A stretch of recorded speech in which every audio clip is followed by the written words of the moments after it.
दोस्तों भारत के अंदर कुछ ऐसा हुआ है जो कि आप सोच भी नहीं सकते। भारत के अंदर भारत के सैनिकों को ही सुरक्षा करने से रोक दिया गया है और उस जगह पर तैनात किया गया है विदेशी सैनिकों को। अगर आप नहीं समझे तो रुकिए, मैं आपको विस्तार से बताता हूँ। दरअसल आप सभी लोग जानते होंगे कि पिछले कुछ महीनों से अप्रोक्स 1.5 महीना तो ही गया होगा, ब्रिटिश वायुसेना का F-35 फाइटर जेट खराबी के कारण भारत के त्रिवेंद्रपुरम एयरपोर्ट पर खड़ा है। पहले तो कहा यह गया था कि इसमें फ्यूल खत्म हो गया है, फ्यूल की कमी है, इसकी वजह से इसे इमरजेंसी लैंड करवाया गया। इसके बाद भारत ने इसे फ्यूल दिया, लेकिन इसके बाद भी ये नहीं उड़ा। और उसके बाद डियागो गार्सिया में ब्रिटिश सेना का एक बेस है, वहाँ से एक मेंटेनेंस टीम को बुलाया गया और उसने ब्रिटिश के इस F-35 को रिपेयर करने की कोशिश करी, लेकिन उनकी ये कोशिश भी नाकाम हुई। और अब से एक हफ्ते पहले ब्रिटेन की वायुसेना ने एक स्पेशल टीम बुलाई ब्रिटेन से, और ये टीम इतनी स्पेशल थी कि इसके अंदर एक पूरा ट्रांसपोर्ट एयरक्राफ्ट था जिसके अंदर दर्जनों इक्विपमेंट्स थे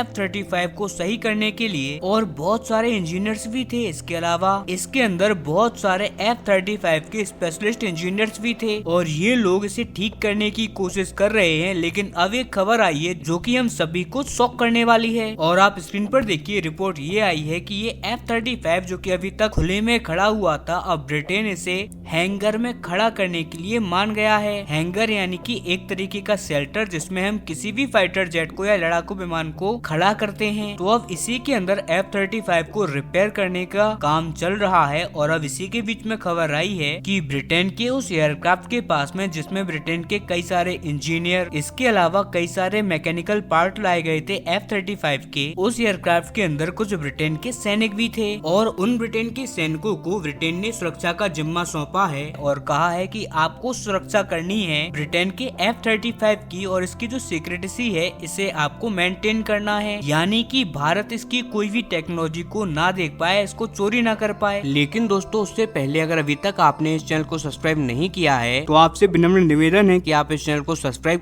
कर नोटिफिकेशन बेल को ऑन कर लीजिए और वीडियो को लाइक कर दीजिए। चलिए हम वीडियो में वापस आते हैं। इसके अलावा सूत्रों के हवाले से एक और रिपोर्ट आई है, आप आपकी स्क्रीन पर देखिए। अभी तक जब ये F-35 ओपनली खड़ा हुआ था तब तक तो भारतीय सुरक्षा कर्मी इसके आसपास तैनात थे, इसकी रक्षा कर रहे थे। इसके बाद इसे हैंगर में लेके जाया गया और उस टाइम पर भी भारतीय सुरक्षा कर्मी तैनात किए गए थे इसकी सुरक्षा में। लेकिन अब ब्रिटेन ने यहाँ पर अपने सैनिकों को तो तैनात करवा ही दिया है, इसके अलावा भारतीय जो सैनिक थे उनकी मदद लेने से भी मना कर दिया है। यहाँ तक कि भारतीय सुरक्षा कर्मियों को रिस्ट्रिक्ट कर दिया है कि आप उस जगह पर, यानी कि जिस जगह पर F-35 को ठीक करने का काम चल रहा है, आप उस जगह पर नहीं आ सकते। इसके अलावा हैंगर के आसपास किसी भी भारतीय या अनजान व्यक्ति को बिना पूछताछ और बिना कड़ी जांच के आगे आने को मना कर रखा है। कुल मिलाकर अगर हम देखें तो एक कड़ी पूछताछ का और एक रिस्ट्रिक्शन का सिक्योरिटी जोन बना दिया है ब्रिटेन ने, और अब इसी को लेकर एक बवाल खड़ा हो रहा है। बहुत सारे लोग ऐतराज जता रहे हैं। लोगों का कहना है कि यार ये तो भारत की जमीन है, फिर ऐसे कैसे हमारे भारतीय सैनिकों को इसकी सुरक्षा करने से रोका जा सकता है। और इसके उलट एक काउंटर आर्ग्यूमेंट भी दिया जा रहा है कि ये एक भारतीय सेना का एयरवेस नहीं है, ये एक बस प्राइवेट एयरवेस है जिसे भारत की अडानी कंपनी ओन करती है। इसके अलावा भारत ने ब्रिटेन के साथ बहुत सारे सुरक्षा के एग्रीमेंट भी कर रखे हैं, और कहा यह भी जा रहा है कि अगर कल को भारत का कोई एयरक्राफ्ट ब्रिटेन के एयरवेस के करीब या फिर ब्रिटेन के एयरपोर्ट पर खराब हो जाता है तो हमें भी ब्रिटेन से ठीक यही सुविधा मिलेंगी। ऐसे में हमें ब्रिटेन को भी ये सारी सुविधा देने में परहेज नहीं करना चाहिए। खैर ये जितने भी आर्ग्यूमेंट दिए जा रहे हैं इनमें कितना सच्चाई है, कितना सच है और कितना ये गलत, ये तो आप लोग इस कमेंट सेक्शन में जरूर बताएं। लेकिन यहाँ पर एक बात ऐसी है जो कि बहुत रियल है, और वो बात ये है कि जो ब्रिटेन के इंजीनियर्स हैं उनके लिटरली पसीने छूट गए हैं। उनके जो इंजीनियर्स हैं उनकी लालत हो रही है उन्हीं के देश में कि आप एक लड़ाकू विमान को ठीक नहीं कर पा रहे। और यहाँ पर भी एक हैरानी की बात तो ये है कि अगर ब्रिटेन चाहता तो अमेरिका की मदद ले सकता था, लेकिन अभी तक हमने ऐसा नहीं देखा कि ब्रिटेन ने अमेरिका की सेना की या उनके इंजीनियर्स की प्रॉपर मदद ली हो अपने F-35 को सही करने में। और ये बहुत हैरानी की बात है। लेकिन अब ब्रिटेन के लिए सबसे बड़ी चिंताजनक बात ये है कि उसे जल्दी से जल्दी इस F-35 को सही करना होगा, और जितना ब्रिटेन देरी करेगा ब्रिटेन की टेक्निकल मास्टरी की उतनी ही ज्यादा बेइज्जती पूरी दुनिया में होगी। और जिस हिसाब से ब्रिटेन की बेइज्जती इंटरनेट पर हो रही है, ब्रिटेन उसे ज्यादा टाइम तक सहन नहीं कर पाएगा। आप खुद देख लीजिए, भारत के अंदर ही बहुत सारे लोगों ने ब्रिटेन के इस F-35 मजाक उड़ाना स्टार्ट कर दिया है। बहुत सारे सारे तो ऐसे लोग हैं जिन्होंने OLX पर इसकी इमेज डाल दी है बेचने के लिए, ताकि F-35 का मजाक उड़ाया जा सके। अब आप खुद सोच लीजिए कि इनके मजे जब भारत में इतने लिए जा रहे हैं तो इनके खुद के देश में क्या ही होगा। हालांकि ब्रिटेन की हो रही इस लगातार बेइज्जती के ऊपर आपका क्या रिएक्शन है, आपकी राय हमें कमेंट में देना ना भूलें। तब तक के लिए नमस्कार। आप इस चैनल को सब्सक्राइब करें। हम मिलते हैं अपनी अगली वीडियो में।